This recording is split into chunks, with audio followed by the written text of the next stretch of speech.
Hi నమస్తే, welcome to Mara media. నేను మీ కేవీఆర్.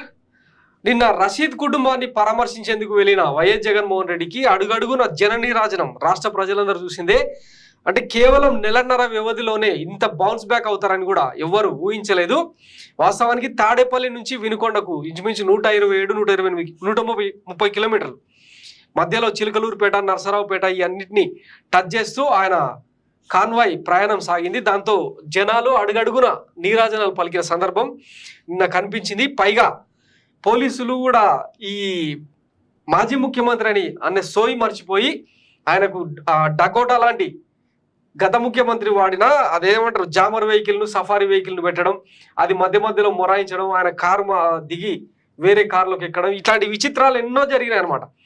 పైగా ఆయన వెంట వచ్చేందుకు ఎక్కడికక్కడ నేతలు, మాజీ ప్రజాప్రతినిధులందరూ ఆయన కాన్వాయ్లో కలిసేందుకు వస్తే ఎక్కడికక్కడ వాళ్ళను పోలీసులు అడ్డుకున్న సందర్భాలు కూడా చూసినాం. సో మొత్తం మీద 7.5 గంటల పాటు సాగిన ఆయన యాత్ర ఏదైతే ఉందో అది రాష్ట్ర వ్యాప్తంగా, దేశవ్యాప్తంగా ఇప్పుడు సంచలనంగా మారింది. 11 సీట్లకు పరిమితమైన వైఎస్ జగన్మోహన్ రెడ్డికి ఇంత ఆదరాభిమానాలు ఉన్నాయా అని చెప్పి మళ్ళొకసారి చర్చ జరుగుతుందన్నమాట. తాడేపల్లి టు వినుకొండ 7.5 గంటలు అశేష ప్రజాభిమానం మధ్య వైఎస్ జగన్ పర్యటన ఆలస్యం. జోరు వానలను తరగని జనాభిమానం, దారి పొడుగున అభివాదం చేస్తూ ముందుకు సాగిన జననేత గ్రామాలు తరలి వచ్చి ఘన స్వాగతం. జగన్ చూసేందుకు జనసముద్రమైన వినుకొండ. జగన్ కోసం జనం ఎదురుచూపులు. నర్సాపేట నియోజకవర్గంలో జోరు వానలోను జనం ఎదురు చూశారు. గ్రామాన అపూర్వ స్వాగతం పలికారు. బసికాపురం, ఎన్ఆర్కేటి జంక్షన్, ఉప్పలపాడు, పెట్లూరు వారి పాలెం మీదుగా జగన్ కాన్వాయ్ బాపట్ల జిల్లా సంతమాగులూరుకు చేరుకుంది. సంతమాగులూరు అడ్డ రోడ్డు వద్ద వేలాది మంది అద్దంకి నియోజకవర్గ కార్యకర్తలు స్వాగతం పలికారు. షావల్యాపురం నుంచి వినుకొండ వరకు జనం ప్రతి చోట రోడ్లపైకి వచ్చారు. వినుకొండ పట్టణంలోకి వచ్చిన తర్వాత రషీద్ ఇంటికి వెళ్ళడానికి 1.5 గంటల పైగా సమయం పట్టింది.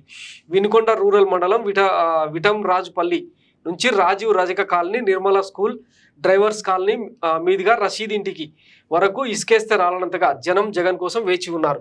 పలు చోట్ల యువకులు, మహిళలు జగన్ ప్రయాణిస్తున్న కారుకు అడ్డుగా నిలిచి బయటకు రావాలని పట్టుబడ్డారు. జగన్ బయటకు వచ్చి వారితో కర్రచాలం చేస్తూ ముందుకు సాగారు. నిన్న ఉదయం 10 గంటలకు స్టార్ట్ అయిన ఆయన జర్నీ సాయంత్రం 5:30కు వినుకొండకు చేరుకుంది. ఆ తర్వాత ప్రెస్ మీట్ పెట్టి రాష్ట్రంలో రాష్ట్రపతి పాలన విధించాల్సిన అవసరం ఉంది, దానికి తగ్గట్టుగానే ఢిల్లీ వేదికగా అసెంబ్లీ సమావేశాల తర్వాత నెక్స్ట్ బుధవారం ఢిల్లీలో లొల్లి చేస్తామని చెప్పి ఆయన మాట్లాడిన మాటలు కూడా ఇప్పుడు సంచలనంగా మారినాయి. ఒక్కసారిగా అంటే వైఎస్ జగన్ రంగంలోకి దిగడంతో, అంటే బెంగళూరు నుంచి వచ్చి సరాసరి వినుకొండకు వెళ్ళడంతో ఈ ఇంటెన్స్ అంటే ఆంధ్రప్రదేశ్లో జరుగుతున్న హింసాత్మక ఘటనలు, అరాచక పాలనకు సంబంధించి జాతీయ స్థాయిలో అన్ని జాతీయ పత్రికలు కూడా ప్రజెంట్ చేసే ప్రయత్నం చేసినాయి. సో అది జగన్ కనుక రంగంలోకి దిగితే, వాస్తవానికి ఆయన గతంలో కార్యవర్గ సమావేశంలో చెప్పిండు, ఈ కూటమి సర్కారుకు హనీమూన్ పీరియడ్ ముగిసేదాకా మనం టైం ఇద్దాం, హామీలు ఎట్లా నెరవేరుస్తారో జనం అభిప్రాయం ఏందో తెలుసుకున్న తర్వాత జనవరిలోనో డిసెంబర్లోనో మనం మొదలు పెడతాం. అప్పటిదాకా అంటే ఎవరైతే కార్యకర్తలు ప్రాణాలు కోల్పోయారో వాళ్ళను ఓదార్చే కార్యక్రమం కూడా చేపడదామని చెప్పి అప్పట్లో మాట్లాడిన మాటలు. కానీ ఇంకా వరుస ఘటనలు, మొన్న రషీద్ అత్యంత కిరాతకంగా, అత్యంత పాశవికంగా చంపిన ఘటన అయితే దేశం మొత్తం నివ్వెరపోయింది. ఇంకా ఇట్లాంటి టైంలో కూడా బయటకు రాకపోతే బాగోదన్న ఉద్దేశంతో ఆయన నిన్న వినుకొండకు వచ్చిన ప్రయత్నం చేసిర్రు. సో మరి దీని తర్వాత ఇప్పటికైనా మరి కూటమి సర్కార్లో ఏమైనా కదలిక వస్తుందా లేదా అన్నది వేచి చూద్దాం. ఆ ఘటన అయిపోయిన తర్వాత కూడా ఇంకా హత్యల పరంపర కొనసాగుతూనే ఉంది. ఇవాళ కొత్తగా కడప జిల్లాలో ఒక వ్యక్తిని బండరాలతో మోది హత్య చేసిర్రు. కడప జిల్లా కడప నగర శివారులో యువకుడి హత్య, రాళ్లతో కొట్టి సంఘటన స్థలానికి చేరుకున్న పోలీసులు అని చెప్పి ఇదొకటి. హత్యల్లో బీహార్ను తలపిస్తున్న ఆంధ్రప్రదేశ్. కూటమి ప్రభుత్వంలో లా అండ్ ఆర్డర్ గాలికి వదిలేయడంతో ఇష్టారాజ్యంగా రెచ్చిపోతున్న రౌడీలు ధర్మవరం మండలం కొత్తకోట సమీపంలో వెల్దుర్తి గ్రామానికి చెందిన చాకలి సూర్యనారాయణ అనే వ్యక్తిని నడి రోడ్డుపై హత్య. ఇది రాష్ట్రమా రావణ కాష్టమా? హోంమంత్రి అనిత, సిబిఎన్, పవన్ కళ్యాణ్ ఇంతమందిని కోట్ చేస్తున్నా కూడా దీని మీద స్పందించిన రోడ్ లేడు. సో ఇది రాష్ట్రంలో జరుగుతున్న, అంటే ఈ ఎవరు రషీద్ హత్య తర్వాతనైనా ఏమన్నా కూటమి సర్కారులో కదలిక వస్తుందేమో, ఈ ల్యాండ్ ఆర్డర్ను సెటరేట్ చేసే కార్యక్రమంలో భాగంగా నిందితుల మీద అత్యంత కఠినంగా విరుచుకుపడుతుందేమో అని ఆశించినా కూడా అవేవి జరగకపోగా ఇంకా హింసను ప్రోత్సహించేలాగా ఈ కూటమి సర్కారు నేతలు కిమ్మనకుండా ఉండడం ఇప్పుడు హైలైట్ గా మారింది.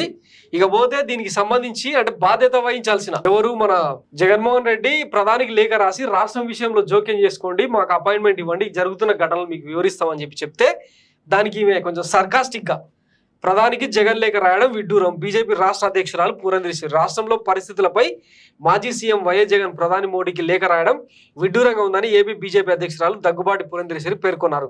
అలా లేఖ రాయడంపై జగన్ ఆత్మవిమర్శ చేసుకోవాలని, వైఎస్ఆర్సీపీ పాలనలో జరిగిన దారుణాలపై ఆ పార్టీ ఎప్పుడు స్పందించలేదని ఎక్స్లో శుక్రవారం పోస్ట్ చేశారంట. ఇది ఆమె వైఖరి, ఆమె నైజం. రాష్ట్రంలో ఇన్ని దారుణాలు జరుగుతుంటే వాటిని కంట్రోల్ చేసే దిశగా బీజేపీ ప్రభుత్వం ఎంత బాధ్యతగా వ్యవహరిస్తుంది, ఎన్డీఏ సర్కారు ఎంత కఠినంగా వ్యవహరిస్తుంది అన్నది చెప్పాల్సింది పోయి గతంలో వైఎస్ జగన్మోహన్ రెడ్డి సర్కారు ఏమైతే చేసిందో అవే జరుగుతున్నాయని చెప్పి సమర్థించుకునే ప్రయత్నం. ఇట్లాంటి వాళ్ళు ఆంధ్రప్రదేశ్లో కూటమి భాగస్వామ్య పక్షాలు, వీళ్ళు కీలక నేతలు. సో ఇది ఆంధ్రప్రదేశ్లో జరుగుతున్న దాష్టికం. ఇక భరించడం తప్పిస్తే వేరే ఆప్షన్ కూడా లేదు. Thanks for watching my media. నేను మీ కేవీఆర్. Thank you.